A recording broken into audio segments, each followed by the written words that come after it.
Magandang kaliwanagan sa lahat, aking mga asitor. Narito na naman po ang live ni Jojo Coblasa. At akin pong may ipapabot po akong mensahe sa namayapa daw na si Joros Flores. Di ko po kilala kung taga saan itong batang ito. Ako po yung ako po yung pakikalat na lang po ito, pakishare. Dahil hindi naman tayo magkakapera dito, ano? Namatayan na nga langan, perahan mo pa. Ngayon po, sa awa ko po, dahil lagi ko pong dumadaan na lang sa wall ko yan, dumadaan. At lagi naman po akong nagme-message doon, pero hindi tayo pinapansin. Mas pinapansin pa yata nila yung mga binabayaran kaysa sa ating libre. So, pakikalat po ito. Sino po ba ang batang Joros Flores? Parang gano'n. Di ko na alam kung tama yung spelling ko. At akin na ilang ulit kong napapanood or nakikita.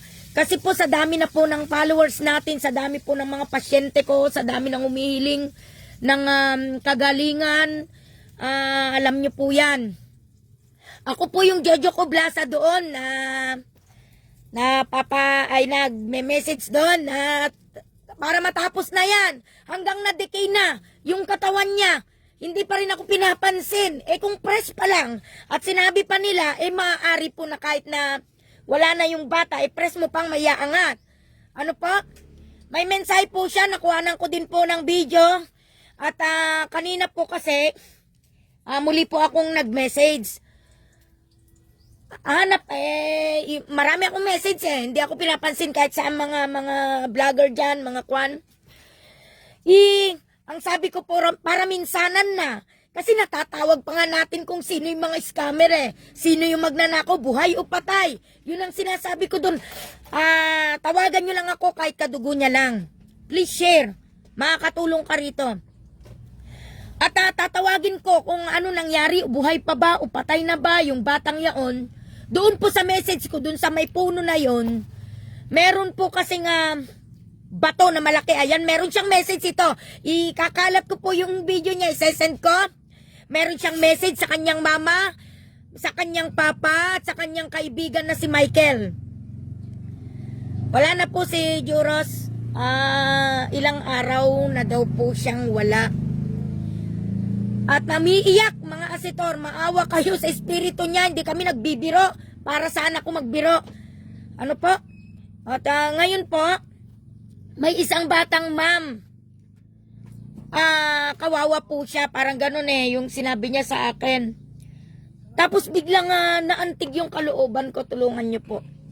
Gusto mo ba na malaman o makita kung nasaan siya? Doon ko na lang po inilagay yung pagpapapansin ko sa mga karamihan dyan, na doon ko na lang ikwan sa bata. Alam kong hindi tayo paniniwalaan, anak. Pero ganito na lang gawin natin. Tayo na lang. At least makakatulong tayo. Ngayon po ang ginawa ko, naawa yung bata, umiiyak ngayon po. Di ko po muna ilalabas kung sino itong batang to, kasi hindi pa nga niya kilala kung hindi clan ba or hindi ko alam kung saan po yung lugar ng Joros. Basta ang sinabi niyang best friend niya ay si Michael. Nandito po kami sa Aurora Province po Ngayon, siya daw po ay naligo, pero parang tumalon yata. May malaking bato doon dahil nandun, sinulat niya lahat inisketch niya kung saang parte doon. Ngayon, hindi niya akalain na yun daw po ay may parang sumisipsip na tubig.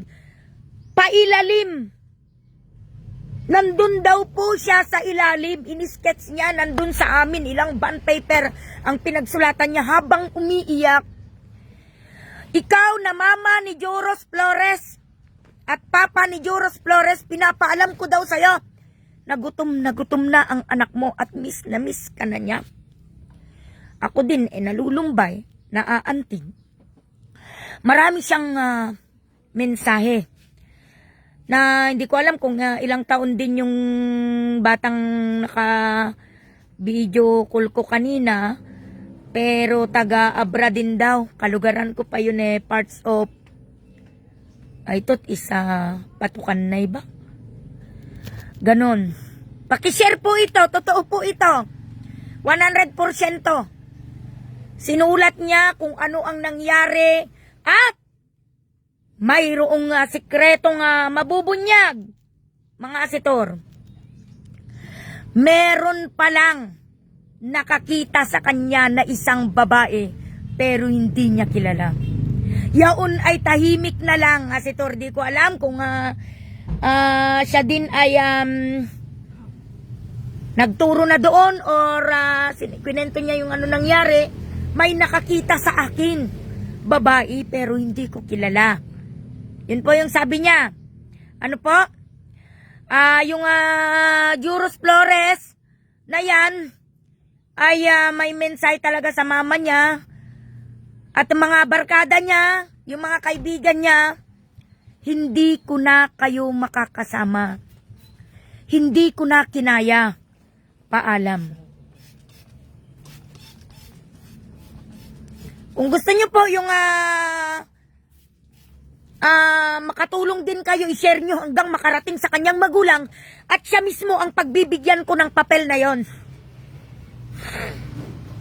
Sesend ko sa kanya yung mga message ng kanyang anak. Nagulat nga rin, perma. Sulat po talaga ni Juros yon. Ano po? Dahil nagulat din po yung ginamit ko at di naman daw ganun yung sulat niya. At nakita niya daw din po habang nakatulog siya na kung hindi, dahil tinanong ko ng bagya kanina, parang tumalon. Tapos dumilim na, sabi niya, kawawa daw siya, umiiyak. Ano po?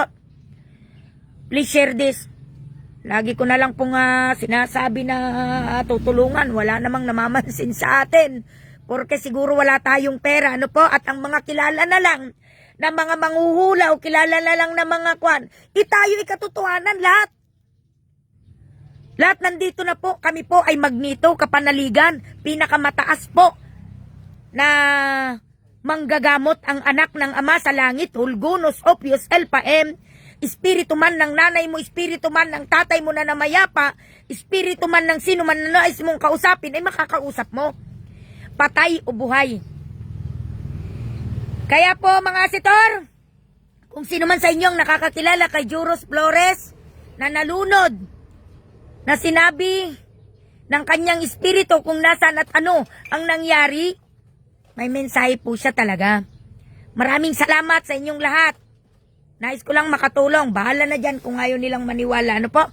Parating nyo lamang po ito sa mga kaibigan niyang si Michael, sa mama niya, sa papa niya, sa pinsan niya, sino man.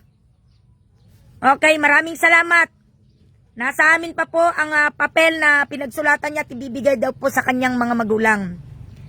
Maraming salamat. Magandang kaliwanagan.